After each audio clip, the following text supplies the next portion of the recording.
You might have thought that you were just listening to a real cello, but guess what? I tricked you. That was all samples.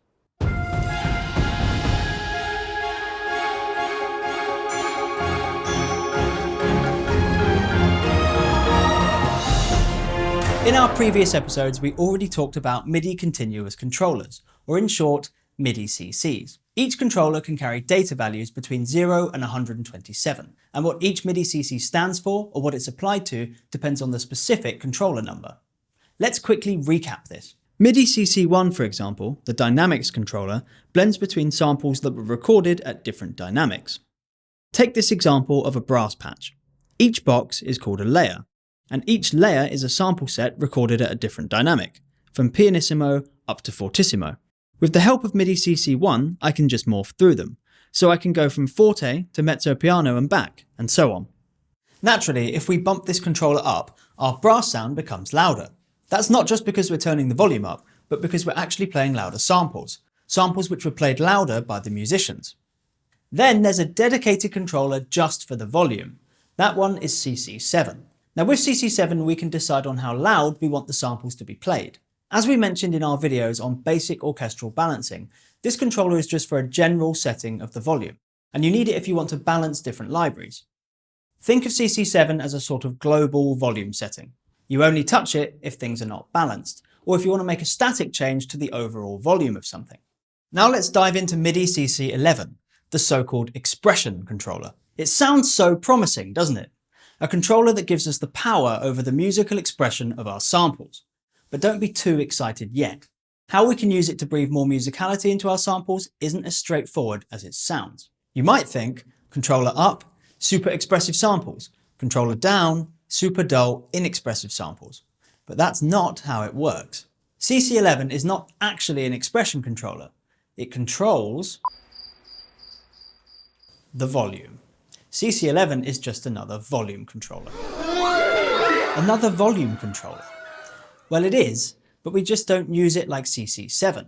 CC7 is for setting volume globally and shouldn't really be ridden up or down, whereas CC11 is for being touched and we program or record automation with it. Even though it's still just volume, it gives us the ability to add some sort of shape and contour and inject a bit of life into our music.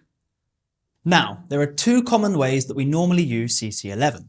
The first is in conjunction with CC1. CC11 changes along with the dynamics in order to increase our dynamic range. Right, here's an example of some chords on a choir patch, using no CCs, no CC1 or CC11 programmed.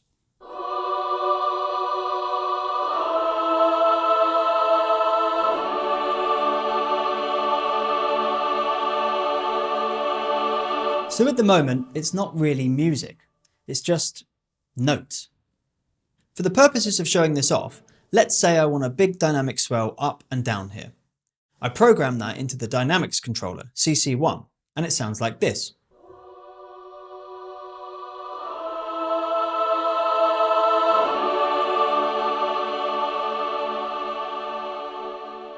That doesn't sound too bad, but we can still be more expressive here. If we program CC11 to have a similar crescendo and diminuendo, then we start from a lower volume, we swell more, and then we have a bit more control over where our peak is, and a more natural, realistic sounding diminuendo, disguising the morph through the samples.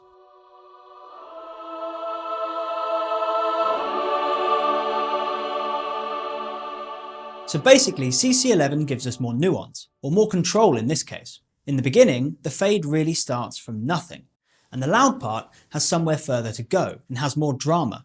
CC11 can control the volume within a set dynamic layer.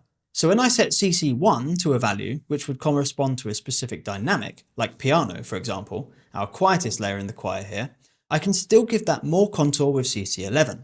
I can make the piano sample quieter or louder. Also, in this case, I've offset my CC11 data a little compared to CC1. CC1 reaches its peak, and therefore the loudest dynamic layer of the samples, but delaying the peak of CC11 gives us some more headroom as to where our maximum volume is. And the effect is that we feel like there's more musical expression here. Now, the second way you might use CC11 is to give a musical phrase shape without taking CC1 into account. Say you know the dynamic that you want something played at, like mezzo forte. You don't want it to get either too quiet or too loud in character. But even within mezzo forte, there's still some range. But you don't really want to be riding CC1 up and down to achieve that. You might also find patches that are recorded with just one dynamic. And in that case, CC1 wouldn't really do much at all. I've picked a solo cello legato patch here to showcase this. It's just been recorded at mezzo forte as an example of a specific style of playing. Have a listen to it without any expression programmed.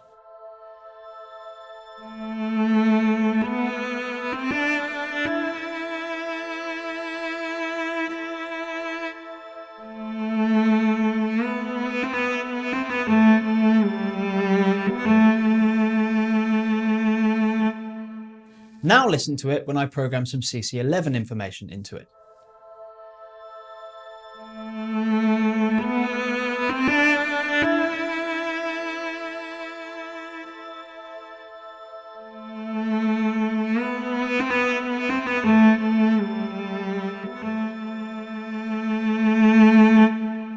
Before, it sounded unnatural and it didn't really have any shape. Now, it has that shape and it sounds like real music as a result. You can program this in just by drawing it in with a mouse.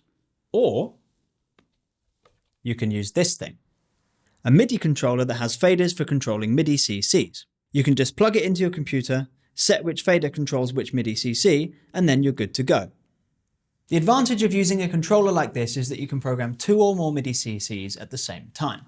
And you can directly hear what your MIDI CCs are doing. I've programmed CC1 and CC11 with my MIDI controller for this new example on a part for sustained violins.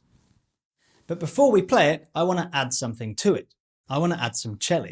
Now what you find sometimes are samples or patches called expressive sustains or similar. This means that there's some expression or some contour already in the recordings of the samples. Or maybe they contain some other musical expression like having more vibrato. These patches are often another really great way of getting some musicality into your compositions, apart from just programming CC1 and CC11. But they're set in stone in the way that they sound, so if the timing and the shape of what they do works, then that's great. But if it doesn't, then they can sound just as unrealistic as bad programming. And then you need to use MIDI CCs to get the result that you're looking for. This is what they sound like by themselves.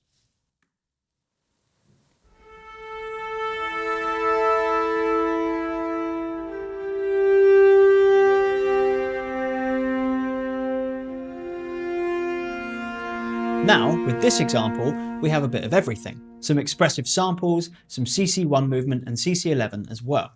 And hopefully the result is something that feels natural and lives and breathes musically. See what you think.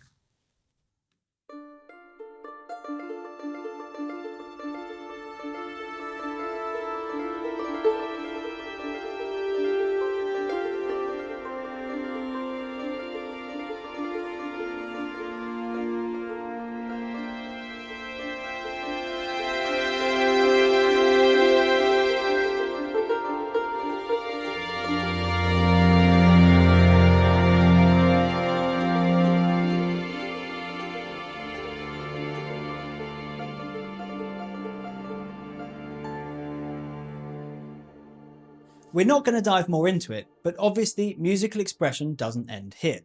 There are loads of other options in your samples for controlling vibrato or vibrato style, or choosing samples that have already made to be more lyrical, or other types of expression between notes, like portamento, and so on. I think this does a good job, but of course nothing beats the real musical expression of a real player making these decisions. So, it would be sad if we didn't end the video with a bit of real expression too. So no tricks this time. I'm going to give up our studio to a real cellist, Clara Baesecke.